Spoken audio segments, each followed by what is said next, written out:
नमस्कार, मैं प्रेरणा Sharma think tank पर आप सभी का बहुत बहुत स्वागत करती हूँ। दोस्तों, घर घर मोदी, हर हर मोदी।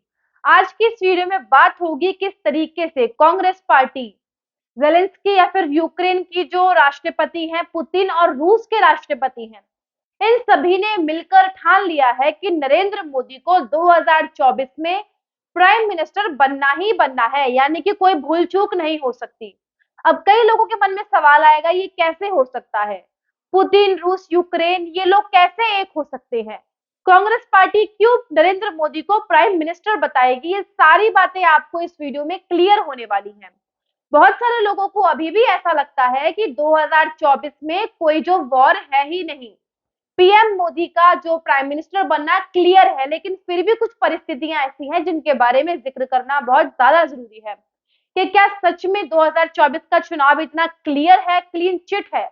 और जिन लोगों का जिक्र मैं कर रही हूँ, पुतिन, जेलेंस्की, कांग्रेस पार्टी की, ये लोग क्या भूमिका निभाएंगे 2024 के उन चुनावों में? नरेंद्र मोदी, दिवाली आने वाली है, केदारनाथ गए हैं, लगातार केदारनाथ जाते रहे हैं। केदारनाथ में क्या काम हो रहा है उसको पूरी तरीके से स्टडी कर रहे हैं, और जो पैटर्न है वर्कर्स के काम करने का, उन सभी से बातचीत कर रहे हैं। वो काम वो शुरू से करते आ रहे हैं, उसके बाद बॉर्डर पे जाएंगे, दिवाली मनाएंगे, ये बात भी सामने आ रही है। हालांकि ऐसे में कई लोग बोल रहे हैं कि चुनाव आने वाले हैं, इसलिए मोदी जी ऐसा कर रहे हैं। एक तरफ पीएम मोदी की तस्वीर आती है महाकाल कॉरिडोर में, एक तरफ पीएम की तस्वीर आती है केदारनाथ में, एक तरफ पीएम की तस्वीर आती है काशी विश्वनाथ में। हिंदू गौरव को पुनर्स्थापित कर रहे हैं, इस तरीके की बातें होती है, सारी चीजें सामने आती हैं। पहली बार हिस्ट्री में हिंदुओं को लग रहा है कि शायद उन्हें कोई सुन रहा है।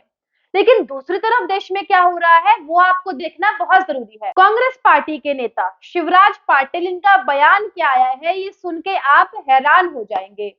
कहते हैं कि कृष्ण भगवान जो है हमारे इष्ट है। जिहाद की बात उन्होंने की थी अर्जुन से, यानी कि गीता में, हमारी गीता में जो हमारी भावनाएं हैं, जो उपदेश दे रहे थे कृष्ण भगवान अर्जुन को, वो जिहाद था। यानी कि आप सुन लीजिए कि ये कह क्या रहे हैं, किस तरीके से इनकी सोच है, किस तरीके से पीएम को ये और ज्यादा धक्का मार रहे हैं 2024 में वो दोबारा से प्रधानमंत्री बन जाएं।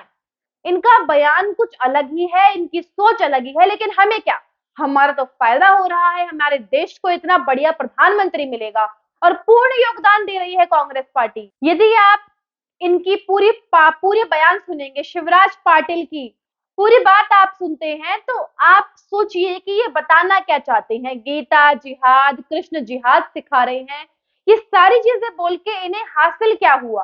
और सबसे पहले तो मुसलमानों को नाराज हो जाना चाहिए, क्योंकि एक तरफ से वो ये कह रहे हैं कि कुरान में जो बातें हैं वो गीता से ली गई हैं, तो इस पर मुसलमानों को जरूर भड़कना चाहिए। जो जिहाद का कॉन्सेप्ट आया है वो कॉन्सेप्ट कुरान से नहीं आया, वो श्री कृष्ण से आया है। यानी कि इनकी पूरी हिस्ट्री, ज्योग्राफी को ही जो है इन्होंने पलट के रख दिया।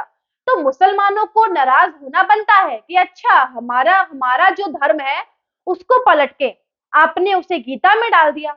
लेकिन दूसरी तरफ ये लोग ये चीजें करते हैं और कहते हैं हिंदुत्व को लेकर, हिंदुइज्म को लेकर, हिंदुओं को लेकर, वो बातें कहां से आती हैं? और एक बहुत बड़ी वजह है जो आज हिंदू मोदी की तरफ देखता है और बीजेपी की तरफ देखता है। और यही चीजें कर करके इन लोगों ने हिंदुओं के लिए ऑप्शंस खत्म कर दिए। आज उनके पास कोई अल्टरनेट नहीं है। आज हिंदू को लगता है कि बीजेपी कुछ गलत भी कर रहा है, तो भी वो ये सोचते हैं कि नरेंद्र मोदी जो हिंदू के लिए कर रहा है वो 5% भी इन लोगों ने इतने सालों में हिंदुओं के लिए नहीं किया। क्योंकि राहुल गांधी बोलते हैं राहुल गांधी हिंदुइज्म है, हिंदुत्व जो है मारने काटने की बात करता है, राहुल गांधी हिंदुत्व है। अब हिंदुओं की बात करता है कि नहीं करता, ये बात तो मैं आपको बताती हूँ। 2 दिन पहले मोहम्मद शोएब, मंद बुद्धि, महाबेवकूफ, शिवलिंग पर पेशाब कर देता है। सीसीटीवी फुटेज वायरल होता है, मेरठ पुलिस गिरफ्तार करती है। यहाँ पर मेरठ पुलिस कहती है कि मंद बुद्धि था और ड्रग एडिक्ट था। तो यहाँ पर ये बात समझ में नहीं आती कि यदि ये मंद बुद्धि है तो गोरखपुर में ये तलवारें लहरा रहे थे, ये क्या मानसिक रूप से ठीक नहीं थे? दुनिया भर की हिंसा करते हैं, जितने भी लोग इस तरीके के हमले करते हैं वो मानसिक रूप से ठीक होते ही नहीं है, लेकिन इतना दिमाग चलता है कि हमें शिवलिंग पर पेशाब करना है। मानसिक रूप से मंद बुद्धि है, इसको पेशाब शिवलिंग पे करना है। इतना दिमाग है इनके पास, ये मस्जिद में जाकर कभी ये काम नहीं करेंगे, इतना दिमाग है इनके पास। लेकिन है ये स्पेशल चाइल्ड, नशेड़ी है, ये मंदबुद्धि है। चलिए मान लीजिए थोड़ी देर के लिए ये मंदबुद्धि है, मान लीजिए, लेकिन जिस हिंदुत्व को लोग राहुल गांधी बताते हैं ये मारने काटने वाला है, आप देखिए इतनी बड़ी घटना होने के बाद कहीं भी हिंदू ने सर तन से जुदा करने के नारे नहीं लगाए हैं कि शिवलिंग पर पेशाब कर दिया तो सर तन से जुदा कर दीजिए। लेकिन फिर भी इन लोगों की प्रॉब्लम क्या है, इनकी मेंटालिटी क्या है, इनको ये है कि यदि हिंदू नरेंद्र मोदी को पसंद कर रहा है तो हमें हिंदुओं को गाली देना है, हिंदुओं के साथ हमें हिंसा करनी है, जो अच्छा हिंदू होगा वो हमारे साथ आएगा, जो घटिया होगा वो बीजेपी के साथ जाएगा। अब चाहे जो भी इनकी स्ट्रेटेजी है, लेकिन इनके साथ कुछ जा नहीं रहा है। राम का अस्तित्व नहीं है, राम काल्पनिक है, इमेजिनेशन है, राम विदेश से आए थे, हिंदुओं पर सवाल उठाए थे। ये लोग कहीं ना कहीं नरेंद्र मोदी को जीत से और करीब पहुंचा रहे हैं। ये मतलब एक तरीके से स्पून फीडिंग कर रहे हैं कि आप थोड़ी सी जीत ले लीजिए 2024 के लिए। अब चलिए ये तो कांग्रेस पार्टी है, लेकिन अब यहाँ पर आप समझिए जिस तरीके से मैंने कहा कि रूस और यूक्रेन जो है वो भी पूरा योगदान दे रहे हैं नरेंद्र मोदी की जीत में, कहीं ना कहीं इनका बहुत बड़ा योगदान होने वाला है। अब जिस तरीके से मैं आपको बता देती हूँ, जो ब्रिटेन की जो प्रधानमंत्री बनी थी, उन्होंने 45 दिन के अंदर अंदर जो है इस्तीफा दे दिया। केवल 45 दिन का इनका कार्यकाल जो था। तो मोटे मोटे तौर पर, बड़े तौर पर अर्थव्यवस्था की ओर से इनकी जो है कुर्सी चली गई, क्योंकि आकर बड़े बड़े वादे कर दिए, टैक्स कम कर देंगे, ये कर देंगे, वो कर देंगे। अब कहने को तो कह दिया, लेकिन बाद में पता चला कि दुनिया में हालात बहुत खराब हैं। अब ये बातें समझ में दुनिया को तो आएंगी कि बाकी लोगों के देशों के क्या हालात हैं, लेकिन कई लोग बिना बात के अपना जो है बीपी बढ़ाए जा रहे हैं, और उनके बीपी बढ़ने से केवल फायदा हो रहा है नरेंद्र मोदी को। दुनिया में इस्तीफे हो रहे हैं, वही नरेंद्र मोदी ने देश में जो है लोगों को राशन दिया है, मंदी नहीं आई है। दुनिया ऐसा कह रही है तो नरेंद्र मोदी में जो है कॉन्फिडेंस बढ़ेगा, क्योंकि दुनिया कह रही है। और दूसरी सबसे बड़ी बात, जो बात हम आपसे कह रहे थे, रशिया के खिलाफ प्रोपेगेंडा चल रहा है। एक्सपर्ट जो है एडमिट कर रहे हैं कि रशियन ड्रोन से मिलिट्री और फाइनेंशियली बहुत बड़ा नुकसान हो रहा है।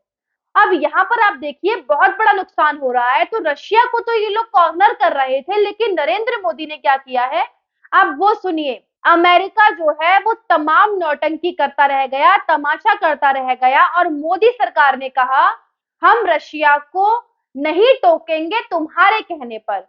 और इतना ही नहीं, उधर वो कह रहा है कि रशिया से चीजें मत लीजिए। हमारा विदेश मंत्री अमेरिका के अंदर अमेरिका को सुनाता है और यूरोपियन कंट्रीज को सुनाता है कि हमें ज्ञान मत बांटिए, तुम खुद वहां से गैस ले रहे हैं और हमें मत बताइए कि वहां से पेट्रोल मत लो।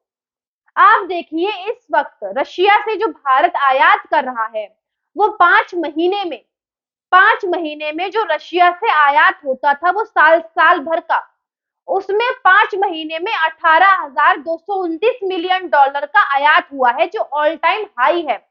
अगर आप देखेंगे इससे पहले क्या होता था तो आपको पता चलेगा 21-22 में $13,000 मिलियन का जो है आयात हुआ था। उससे पहले $8,000 मिलियन का, उससे पहले $10,000 मिलियन का, और अभी उससे पहले 10,000, यानी कि 10-8 के बीच में चलता था।